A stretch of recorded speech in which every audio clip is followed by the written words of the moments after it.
Thanks for watching. We appreciate you.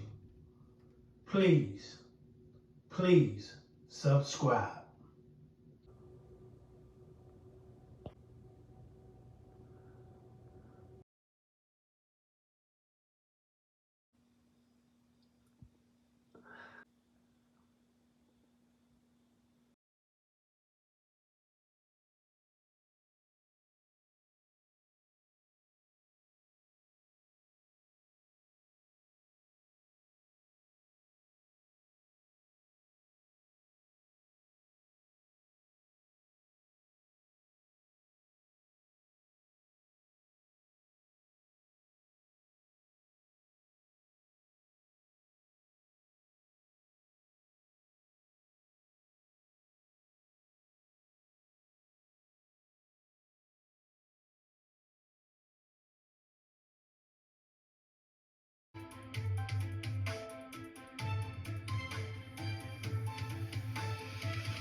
In Peachtree City. We first told you yesterday on Fox 5 News that police say she was shot and then found dead by her mother. Fox 5's Tyler Fingert is live at that apartment complex where this all happened. And Tyler, what are you learning about the victim's connection with the three suspects? Yeah, Courtney, Peachtree City police say that the three murder suspects are acquaintances of the victim. Investigators say that not only did they kill the 15-year-old in her own apartment, but it appears they shot her in the head.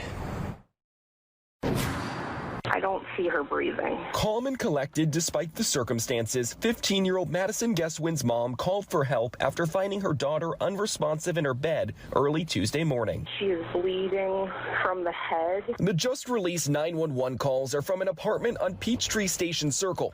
Friends now struggle with Madison's loss. She was just really sweet to herself. Like, everyone I know liked her. She's outgoing and stuff too. While the exact cause of her death hasn't been released, investigators say it appears Madison was shot in the head. Police say detectives quickly arrested three 18-year-old suspects, all acquaintances of the victim.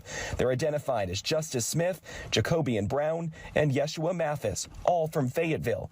Each faces a murder charge. This was not a random act. They knew whose apartment they were at, and it was in some way related to matters between these individuals. At this point, investigators haven't said how the three suspects got into the apartment. During the 911 call, her mom said her daughter's bedroom door was locked when she woke up. I came through the bedroom door. Her bedroom window is open. The blinds are a mess. That window is now part of the investigation. That window was taken by the Georgia Bureau of Investigation's crime scene unit in its entirety for processing of evidence, and that's why there was a bag covering a window. Madison's friend wants to know what happened. She was so young. She didn't do anything to anyone. Investigators say they have arrested all the people involved in this case, but more charges could be coming. Police say that this is the first murder investigation in the city of Peachtree City, in 9 months. We're live in Peachtree City tonight. Tyler Fingert, Fox 5 News. Tyler, thanks for the very latest on. At 11, an unexpected twist tonight tying two Metro Atlanta homicides together. Now, these murders happening just less than 2 weeks apart. 18-year-old Jacobian Brown is charged with murder in the killing of a 15-year-old girl in Peachtree City. But just hours ago, we learned he is the son of Brian Brown, who was gunned down just 12 days ago outside of South Fulton. Now, we have team coverage for you tonight. Faith Jesse's going to break down this tragic story, but we're going to kick things off with Cody Alcorn. And Cody, just hours ago, you reached out to Brian's best friend who still can't believe what happened. Nobody can, Ron. Alicia George says she was just with Jacobian on Sunday, talking about his upcoming celebration of life for his dad, and never imagined he'd not be there and instead in a jail cell. Never in a million years. Never. His family and friends know him as Kobe. This is a guy, I've been around him all of his life. His dad's best friend for 25 years, so I watched him grow. But as of Wednesday, Metro Atlanta knows him as Jacobian Brown, booking number 47479. This is just so hard to believe.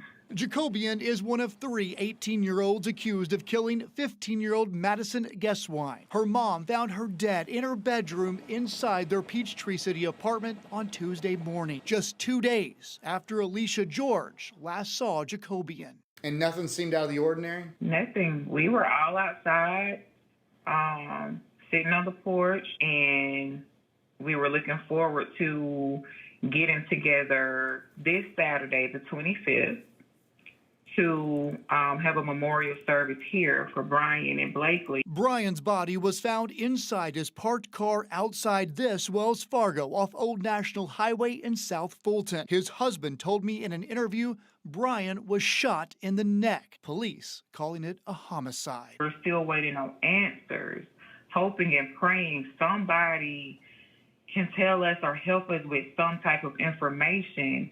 And then for this to happen, it's like you get knocked 10 steps backwards. 11 days after Brian was shot and killed, his son is locked up for an unrelated homicide. Do you guys think that Jacobian could have something to do with his dad's death? No. And we're honestly praying that there wasn't any connection relating to Brian's death. Tonight, South Fulton police told me they have no updates on Brian's case. So, Cody, do we know how the son, Jacobian, is tied to the 15-year-old's death and also involvement with the other two 18-year-olds? And we did learn that just a few hours ago when we talked to the family and his friend. I'm told Jacobian lived with them for a short time after his dad put him out due to some behavioral issues. It's unclear how long he lived with this family until I'm told he was also asked to leave their apartment due to some issues they were having with him. So right now, we know he lived with them, but it's unclear exactly how the other two teens are connected, but we're working to confirm if they actually went to school with that 15-year-old victim.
Thanks for watching.